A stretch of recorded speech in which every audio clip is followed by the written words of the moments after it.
अब हम क्या करते हैं, जो दुखी है, जो दुखी आत्मा है, यहाँ आते हैं, उनको जो भी हम मर्यादा बताते हैं वो सहर्ष स्वीकार करते हैं, क्योंकि वह लुट पिट कर आते हैं। उन्होंने सभी देवी देवता झाड़ के देख लिए, उन्होंने सभी जंतर मंत्र करवा रखे हैं, और यहाँ आते ही सुख हो जाता है।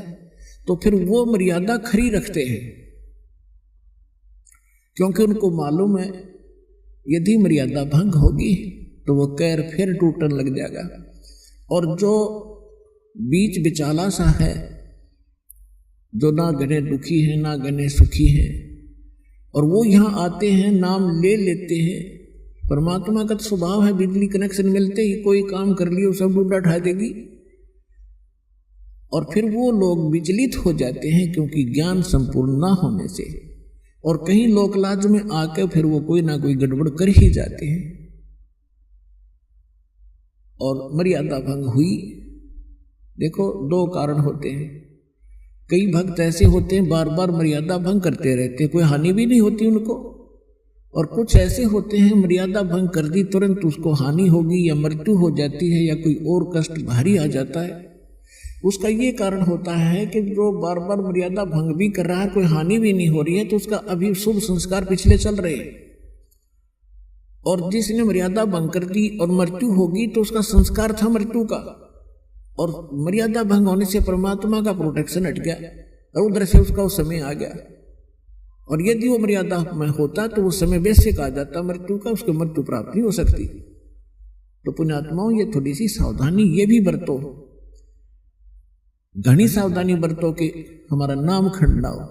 लोक लाज ना कीजियो निर्भय हो रहिए, ये मन साधो दीजिए तय गोविंद पाइए। परमात्मा कहते हैं लोक लाज ना करना अगर इस मार्ग में सफल होना है तो।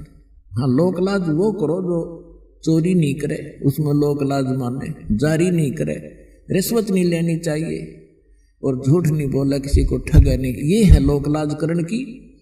लेकिन ये लोक लाज नहीं करे कि भक्ति मार्ग में बाधक हो।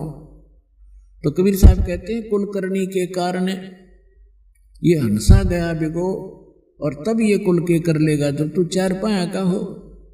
आज तो अपने कुल के लोगों की शर्म मान कर मर्यादा भंग करके उनकी क्रियाओं को कर लेते हो, और फिर तुम चार पांव के पशु गधे कुत्ते सूअर बनकर गली में घूमोगे, तब वो तुम्हारा कुल तुम्हें क्या बचाव कर सकेगा। तो यहाँ कहते हैं लोक लाज ना कीजिए निर्भय हो रही है, और यो मन साधो दीजिए ते गोविंद पाइए। इस प्रकार हमने किसी भी कारण से आपकी कोई ऐसी घटना घट भी जाती है आपके घर पे, तो उसके दो कारण हो सकते हैं। एक तो ये है कि आपकी भैंस मर गई और मरना था लड़का, एक भैंस तो और 20 दे देगा भगवान, तो आपको वो बचाव किया आपका।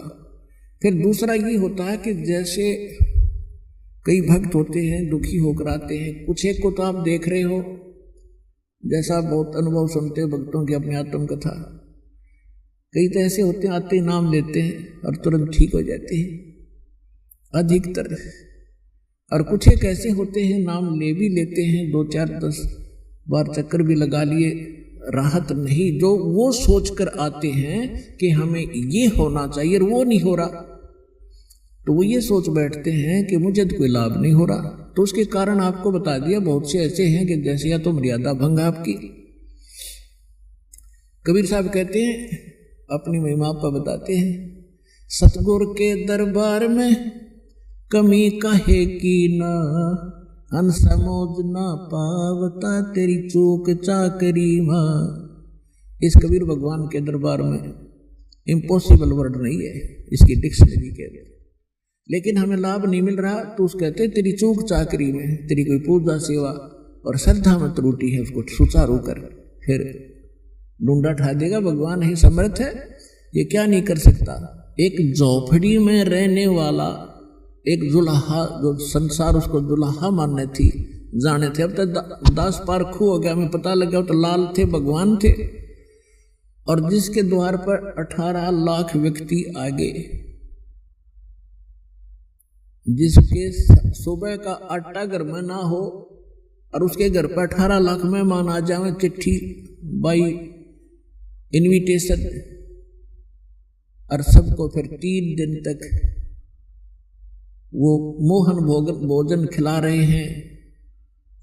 सब हलवा पूरी खीर खांड और सूखा सीधा को ले जाता, ले जाओ खा लियो अपने घर पर जाके, और 1 रुपये 2 दे रहे हैं। तो पुण्यात्माओं, वही समर्थ आज आपके साथ है, तो वो क्या नहीं कर सकता आपके लिए। तो परमात्मा कहते हैं सतगुरु के दरबार में, यानी परमात्मा के दरबार में। अब सतगुरु जो होता है वो परमात्मा ही होता है, या फिर परमात्मा अपना विशेष कृपा पात्र ही भेजा करते हैं। तो वो कृपा पात्र जो परमात्मा का दास होता है, परमात्मा की सभी पावरों से युक्त होता है, उसको परमात्मा अपनी शक्ति देकर भेजता है। जैसे प्रधानमंत्री का कोई प्रतिनिधि हिसार में आ जाता है तो उसको वो अपनी बहुत सी पावर देकर भेज देता है, और हरियाणा स्टेट के लिए वो पर्याप्त होता है। जो उसको उसकी रिक्वायरमेंट होती है वो पूरी कर देता है 1 मिनट में। तो इसी प्रकार जैसे प्रसंग चल रहा है कि कुछ भक्त आप देखते हो आशीर्वाद लेते ही और सब दुख दूर हो जाते हैं, शारीरिक कष्ट। प्रथम तो शारीरिक कष्ट ही दुख मानते हैं, और फिर घर में सुविधाएं प्राप्त हो जाती हैं। अब दूसरे को ऐसा नहीं हो रहा है तो ये सोचना चाहिए कि जैसे डॉक्टर के पास सैकड़ों मरीज जाते हैं रोगी, और एक रोगी को तो 4 टैबलेट देता है और अगले दिन बताता है जी मैं स्वस्थ हो गया, और एक का इंजेक्शन भी लाता है, ग्लूकोज भी चढ़ा देता है, एडमिट भी करना पड़ जाता है, और फिर 1-2 महीने तक उसको टैबलेट दी जाती